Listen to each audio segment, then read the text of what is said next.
ராமநாதபுரத்தில் தமிழ்நாடு கிராம நிர்வாக அலுவலர்கள் சங்கம் சார்பில் 7 அம்ச கோரிக்கை வலியுறுத்தி மாபெரும் காத்திருப்பு போராட்டம். ராமநாதபுரம் மாவட்ட ஆட்சியர் அலுவலகம் முன்பு தமிழ்நாடு கிராம நிர்வாக அலுவலர்கள் சங்கம் சார்பில் 7 அம்ச கோரிக்கை வலியுறுத்தி காத்திருப்பு போராட்டம் நடைபெற்றது. கிராம நிர்வாக அலுவலகங்களில் கழிப்பறை, குடிநீர் மற்றும் இணைய வசதி போன்ற அடிப்படை கட்டமைப்புடன் கூடிய நவீனமயமாக்கப்பட்ட அலுவலகங்கள் அமைக்க வேண்டும் என்று கோரிக்கை விடுக்கப்பட்டது.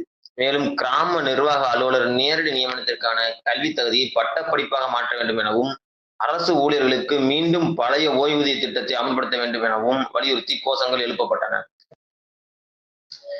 இந்த போராட்டத்திற்கு மாவட்ட தலைவர் கருப்பையா தலைமை தாங்கினார். மாநில இணை ஒருங்கிணைப்பாளர் அசோக்குமார் முன்னிலை வகிக்க மாவட்ட செயலாளர் ஜெகநாத பூபதி வரவேற்புரை ஆற்றினார். இதில் மாவட்ட பொருளாளர் பாலகிருஷ்ணன், மாவட்ட கௌரவ தலைவர் நம்புராஜ், மாவட்ட துணைத் தலைவர் பிரேமானந்த் மற்றும் நிர்வாகிகள் ராஜேஷ், கண்ணன், ஜேசு அருள், ஊடக பிரிவு செயலாளர் அன்சர் ராஜா, மகாலிங்கம் உள்ளிட்ட ஏராளமானோர் கலந்து கொண்டனர். நிறைவாக ராமநாதபுரம் வட்ட தலைவர் சாத்தகுமார் நன்றி கூறினார்.